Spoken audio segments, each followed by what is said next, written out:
Di dalam pandangan Islam, di Quran kan disebutkan Taurat, Zabur, Injil. Taurat, Zabur, Injil menurut Islam adalah wahyu-wahyu yang diturunkan Allah Subhanahu wa taala, wahyu ya. Yang diturunkan Allah Subhanahu wa taala kepada nabi-nabi dan rasulnya. Yaitu kalau Taurat kepada Nabi Musa alaihissalam, Zabur kepada Nabi Daud alaihissalam, Injil kepada Nabi Isa alaihissalam. Ditujukan kepada siapa? Kepada Bani Israel pada zaman itu. Ya, ini kan semua yang disebut dengan Taurat, Zabur, Injil kan memang diturunkan kepada bangsa Israel pada zaman itu. Nah, kalau Quran itu adalah wahyu yang diturunkan Allah Subhanahu wa taala yang kepada siapa? Nabi Muhammad SAW melalui malaikat Jibril alaihissalam. Yang menuliskan siapa? Manusia. Oke. Jadi dengan cara, jadi gini, kalau Quran diturunkan itu dengan tradisi lisan. Kalau Bible diturunkan dengan tradisi tulisan.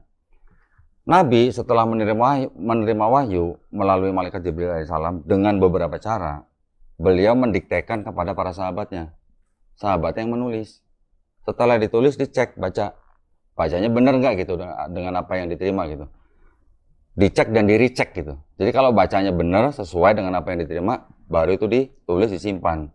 Tetapi tulisan-tulisan itu pada zaman itu tidak langsung dikumpulkan menjadi satu buku seperti yang sekarang kita lihat gitu.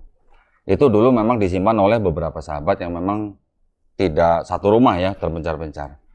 Baru pada waktu kira-kira hampir 2 tahun setelah Nabi Muhammad SAW wafat, pada masa sahabat Khalifah Abu Bakar, itu baru dikodifikasi pertama kali. Ya, kalau Bible itu namanya dikanonisasi, kalau Quran namanya dikodifikasi. Yang pertama kali pada zaman sahabat Abu Bakar, dikodifikasi karena banyak penghafal Quran yang tewas dalam perang. Ya, kalau nggak salah perang Yamamah kalau nggak salah. Nah, setelah itu sudah jadi satu master, baru disimpan oleh anaknya siapa? Sahabat Umar bin Khattab. Setelah masa khalifah yang kedua, Umar bin Khattab selesai, baru pada masa khalifah yang ketiga, sahabat Utsman bin Affan, itu beliau juga akhirnya harus melakukan kodifikasi ulang.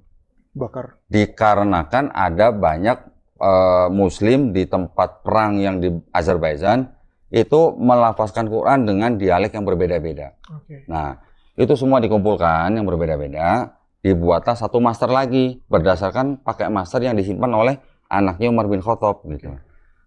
Kalau yang tadi yang awal pertama dibuatin satu master, yang kedua pada zaman Utsman dibuatin 5 master. Yang satu disimpan di Madinah, yang kedua dikirim ke Mekah, yang lainnya dikirim ke daerah-daerah yang Aslinya lain. dibakar bener? Aslinya memang dibakar, itu bener nggak kira-kira? Maksudnya aslinya itu yang mana? Yang mushaf yang dikumpulin sama Utsman bin Affan tadi itu dibakar oleh Utsman? Aslinya atau yang berbeda dialek-dialek? Yang berbeda dialek-dialek dan aslinya? Aslinya nggak dibakar. Yang dibakar itu yang berbeda dialek-dialek. Gitu. Bible juga pernah dibakar. Pada zaman, misalnya contoh ya, seperti ada perbedaan yang tidak diterima oleh Bapak Gereja, dibakar. Gitu. Artinya wahyunya atau firmannya dari Tuhan, tapi dituliskan oleh manusia. Dibacakan.